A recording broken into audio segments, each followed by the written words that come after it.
اور ہم آپ کو اس وقت لیے چلتے ہیں براہ راست FBR آڈیٹوریم میں، جہاں حفیظ شیخ صاحب شبر زیدی صاحب کے ساتھ مل کر اس وقت ایک پریس کانفرنس کر رہے ہیں۔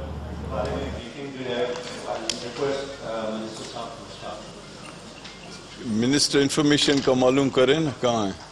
کیبنٹ کی ہم بعد میں کر لیں گے، پہلے ہم اپنا شروع کرتے ہیں۔ Start with our own and finance minister صاحب ول اسٹارٹ، فائنانس ایڈوائزر صاحب۔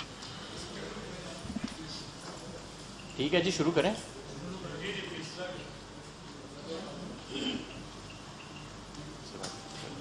کچھ نہیں ہوتا۔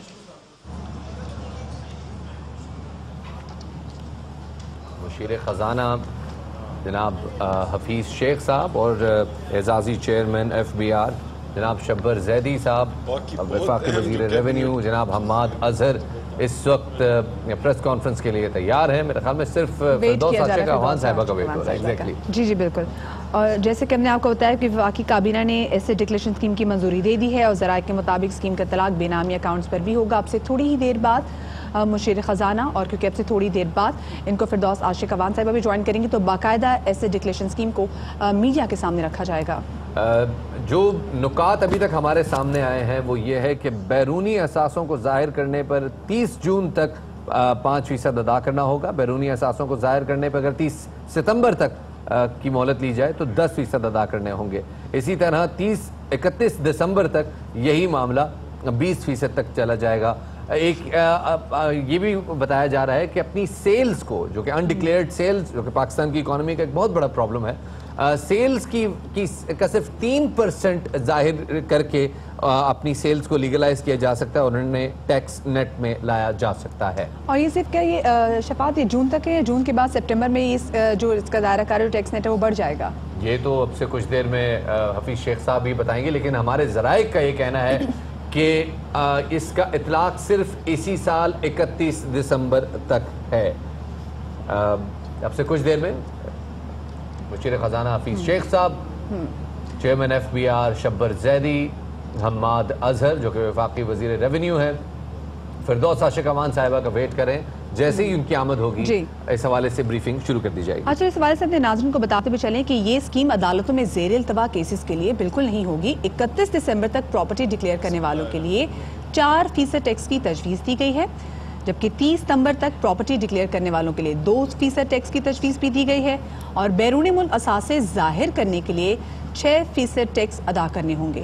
اپوزیشن کی جانب سے بارہا اعتراض کیا جاتا رہا ہے کہ یہ اسکیم موجودہ حکومت اپنے افراد کو، یعنی اپنے منظور نظر افراد کو جن کے کیسز اس وقت عدالتوں میں چل رہے ہیں، ان کو نوازنے کے لیے اس اسکیم کو اناؤنس کر رہی ہے۔ لیکن جیسے کہ مدیہ نے ابھی کچھ دیر پہلے اعلان کیا، آپ کو بتایا کہ یہ اسکیم ان کیسز کا اطلاق، ان کیسز پہ ان کا اطلاق نہیں ہوگا جو اس وقت آلریڈی عدالتوں میں جی ایگزیکٹلی وہ کیسز جو کہ آلریڈی عدالتوں میں زیر التوا ہیں، اس اسکیم کا اطلاق ان پر نہیں ہوگا۔ سے بلیک ہیں ان کو کس انداز میں اکانومی کے اندر لایا جائے اور ان کو وائٹ کرنے کی اپرچونٹی دی جائے لوگوں کو۔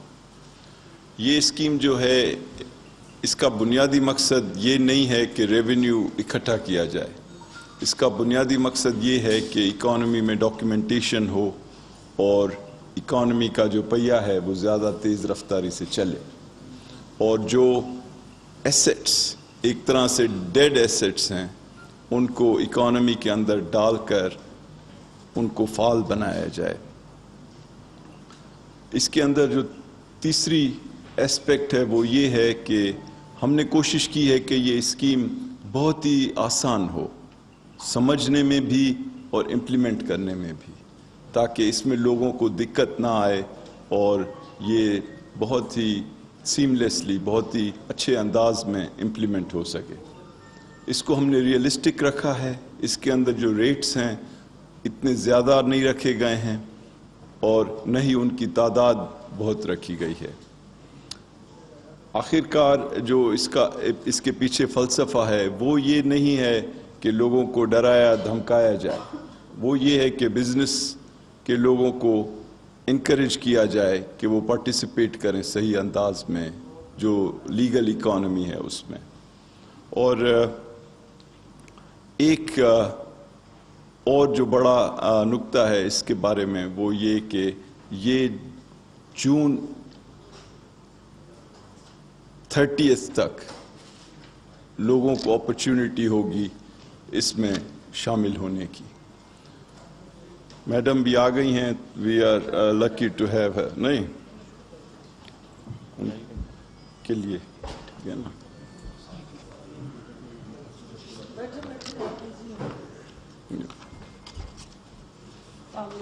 وعلیکم السلام.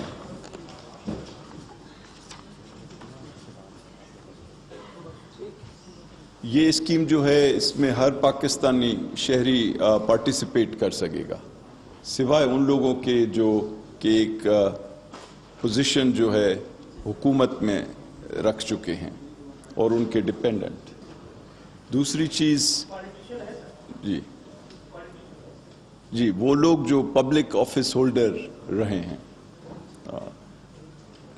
یہ ان کی تفصیلات جو ہیں حماد اظہر صاحب جو منسٹر آف اسٹیٹ ہیں ریونیو کے, اور شبر زیدی صاحب جو ہمارے نئے چیئرمین ہیں FBR کے, وہ Q&A میں بھی دیں گے. لیکن بنیادی طور پہ اس میں تمام ایسٹس جو ہیں وہ شامل ہیں جو پاکستان میں ہوں یا پاکستان سے باہر ہوں, اور جو بھی ایسٹس جو کہ ریئل اسٹیٹ کے علاوہ ایسٹس ہیں وہ 4% جو ہے ریٹ دے کر ان کو اس میں ایسٹ ڈکلیریشن اسکیم میں شامل کیا جا سکتا ہے. اور اگر باہر کے ایسٹس ہیں, اگر آپ ان کو ڈکلیئر کریں گے یا یہاں کے ایسٹس ڈکلیئر کریں گے تو شرط یہ ہے کہ وہ کسی بینک اکاؤنٹ میں رکھے جائیں جہاں تک کیش کا تعلق ہے. اور جہاں تک ریئل اسٹیٹ کا تعلق ہے تو اس کی جو ویلیو ہے وہ FBR کی جو ویلیو ہوتی ہے اس سے 1.5 گنا زیادہ ہوگی تاکہ وہ مارکیٹ ویلیو کے قریب آ سکے.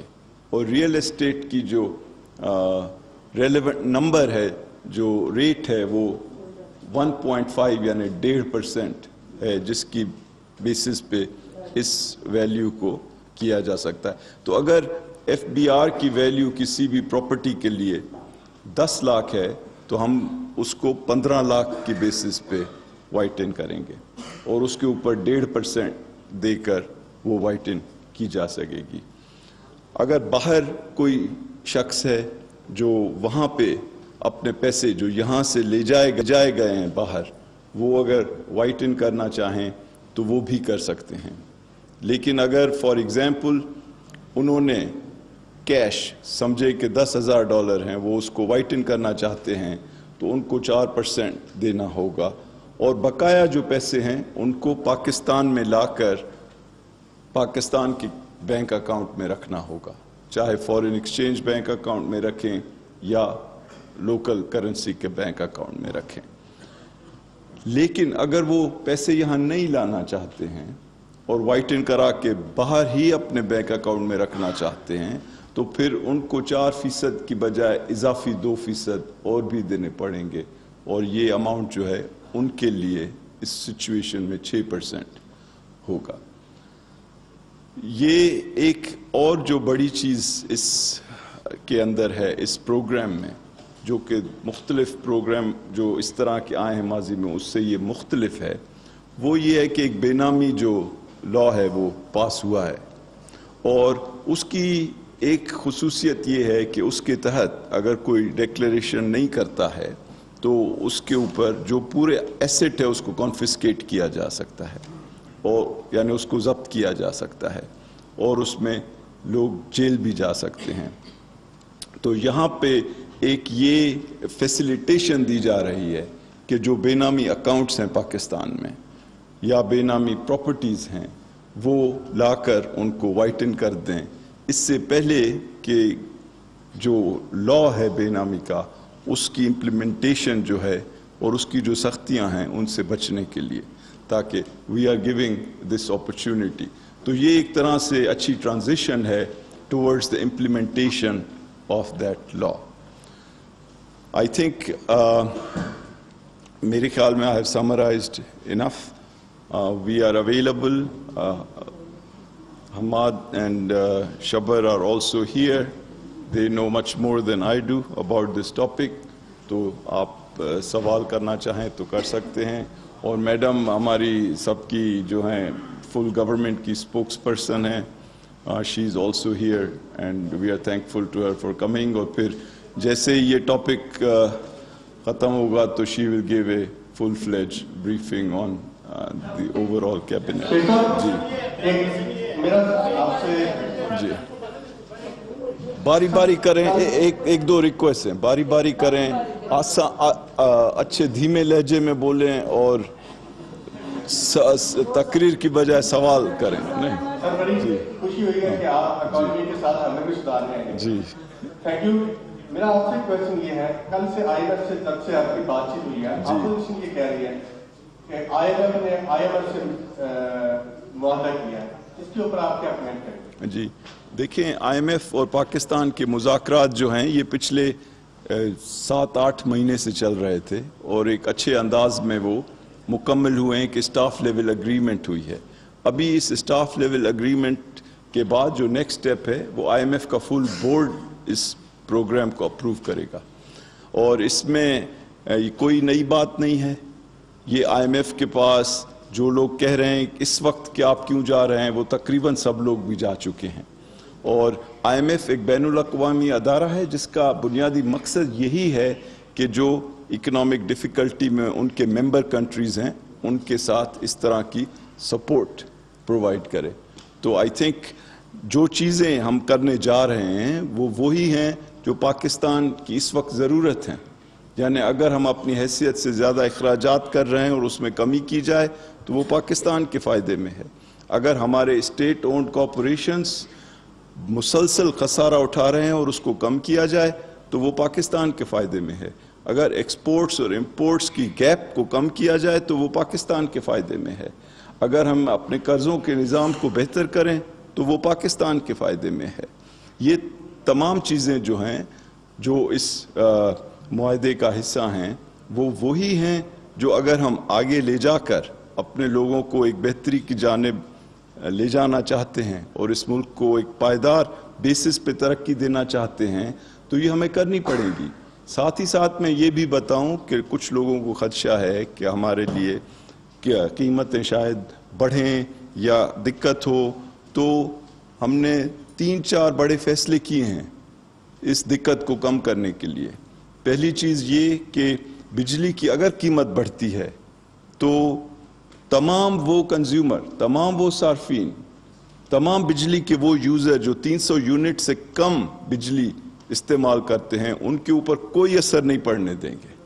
اور اس کے لیے 216 ارب روپے بجٹ میں رکھے گئے ہیں اور یہ 75% جو کنزیومر ہیں وہ اس سے اچھے انداز میں متاثر ہوں گے. سملرلی جو یہ پروگرام ہے کہ اپنے کمزور طبقوں کو کیش دینے کا جو BISP یا احساس پروگرام کا حصہ ہے اس کے بجٹ کو تقریباً دگنا کیا جا رہا ہے.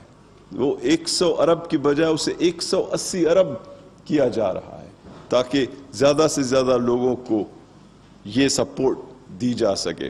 اسی طرح سے جو گیس ہے اگر اس کی قیمت بڑھے گی تو اس میں بھی 40% جو لو اینڈ یوزرز ہیں ان کو اس کے نیگیٹو اثرات سے بچانے کے لیے بھی فیصلہ کیا گیا ہے. چوتھی چیز کہ جو ہمارا PSDP یعنی جو ترقیاتی پروگرام ہوتا ہے وہ اس سال شاید 550 یا 600 ارب ہو اور اگلے آنے والے سال میں اس کی بجٹنگ جو ہے 700 سے 800 ارب رکھی جا رہی ہے تاکہ ہمارے جو قومی اہمیت کے پروجیکٹس ہیں وہ متاثر نہیں ہوں اور اس پروگرامز کی وجہ سے جو امپلائمنٹ جنریشن ہوتی ہے وہ پہلے سے زیادہ تعداد میں ہو. تو انشاءاللہ تعالی کوشش یہ ہے کہ یہ پروگرام کو آگے لے جایا جائے اور اس کے ساتھ کوئی دقت آنے والی ہے ہمارے کمزور طبقے پہ تو اس کو ان کے اثرات سے ان کو بچایا جائے. جی جی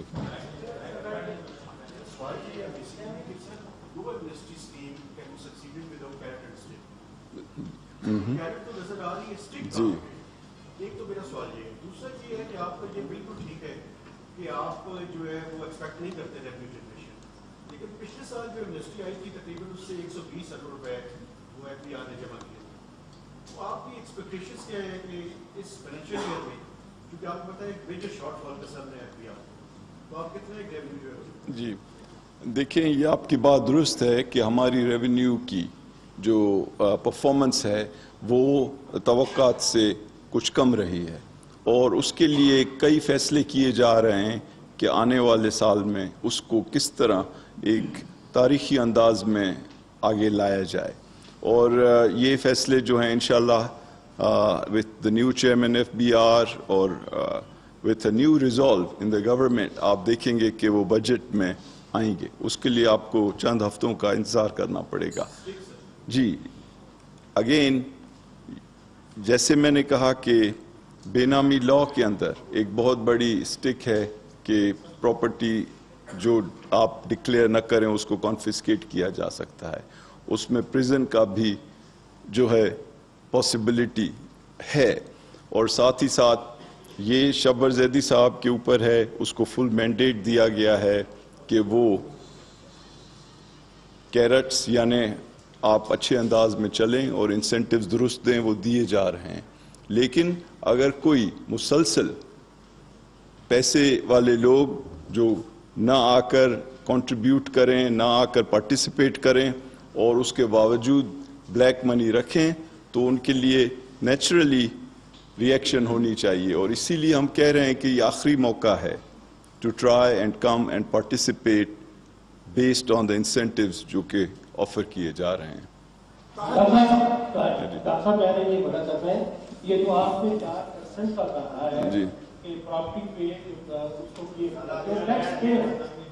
جو ٹیکس پیئر ہے، اگر اس کو کیا اس چیز کا فائدہ ملے گا کہ وہ بھی یہ 4% لے گا؟ دوسرا یہ جو آپ کی ایف بی آر کی جو قیمت آپ کہہ رہے ہیں وہ کون ابھی آپ دوبارہ نہیں کریں گے یا پرانی چلے گی؟ ایک ڈی سی ریٹ چل رہا تھا، 2-3 دن ریٹ چل رہے تھے. نمبر 3 بیوروکریٹ آپ نے کہا سرکاری اہلکار نہیں ہوتے. سرکاری اہلکار تو اپنے نام پہ چیز رکھے گا ہی نہیں. پالیٹیشین جو ہے وہ بھی اپنی فیملیز کے نام، بہن بھائیوں کے نام رکھے گا. ان کے لیے کیا ہے؟ یہ ذرا اس کو الیبوریٹ کریں. جی شبر صاحب آپ دیکھیں میں تھوڑا ایکسپلین کر دوں. پہلا سوال آپ کا یہ ہے کہ اس وقت پاکستان میں پراپرٹی کے لیے 3 ریٹ اپلیکیبل ہیں.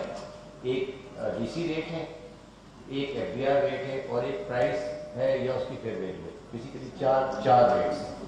22 ایسی جگہ ہیں جہاں پہ F be are rate describe کیا ہوا ہے، باقی پہ ڈی سی ریٹ ہے. تو جو ہمارا جو لا قانون جو ان شاء اللہ تعالیٰ شام کو اس میں ہم نے یہ کہا ہے کہ جو ریگولیشن ہوگی وہ اس کی پرائس پر ہوگی جو اس کی ایکچوئل پرائس ہے، مگر وہ پرائس ایف بی آر ریٹ کے 1.5 ٹائم سے کم نہیں ہو سکتی. یہ بنیادی اصول ہے. اور اس کا جو ریٹ ہے وہ 1.5 ریٹ ہے.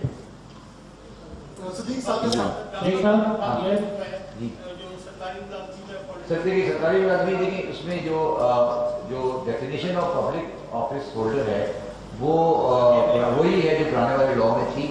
اس میں ہم نے اس میں ایک اور تبدیلی یہ کی ہے کہ اس کا جو ڈیپینڈنٹس ہے وہ بھی شامل ہے، اور اگر کسی سرکاری ملازم کا بے نامی دار ہے وہ بھی این ایس ٹی کو اویل نہیں کر سکتا. ایک اور چیز میں یہ بتاؤں کہ جو انفارمیشن بیس ہے جس کی بنیاد پہ ایف بی آر یہ چیزیں پرسو کر سکتا ہے، اس میں بھی اضافہ ہو رہا ہے. اور تقریباً 1.5 لاکھ اکاؤنٹس ایسے ہیں 28 ممالک میں جن کے بارے میں انفارمیشن جو ہے وہ ہم نے حاصل کی ہے. تو وہ بھی ایک بہت قیمتی ڈیٹا سورس ہے جس کو استعمال کیا جا سکتا ہے. اور یہ بھی کوشش ہو رہی ہے کہ ٹیکنالوجی کو یوز کر کے جو مختلف فائنینشیل ریگولیٹرز ہیں جیسے F be R, state bank of Pakistan, S E C P, NADRA, جن کے پاس ان چیزوں کی تفاصیل ہیں، ایف آئی اے، ان کو انٹیگریٹ کیا جائے تاکہ اس میں جو ہے فیسیلیٹیشن ہو. میں تھوڑا شیخ صاحب کی آخری والی بات کو ایکسپلین کر دوں، آپ کے لیے بہتر رہے گا. دیکھیے جو معاشی ٹرانزیکشن ہے اس کا ڈیٹا ایف بی آر کے پاس بھی ہے، ایس پی بی کے اسٹیٹ بینک کے پاس بھی ہے، ایس سی سی پی کے پاس بھی ہے، ایف آئی اے کے پاس بھی ہے. تو وہ سارے ڈیٹا ڈس انٹیگریٹڈ ہیں. اب کوشش یہ کی جا رہی ہے کہ ان ڈیٹاز کو انٹیگریٹ کیا جائے. تو کوئی بھی آدمی اگر معاشی کوئی سرگرمی کر رہا ہے تو وہ شاید اب ہماری کوشش ہوگی کہ اس کو اویلیبل کر کے ہم اس کو ٹیکس سسٹم میں لا سکیں. تو یہ ایک جو آپ نے بات کی مہتاب صاحب اسٹک کی، وہ اسٹک کا ایک پہلو ہے.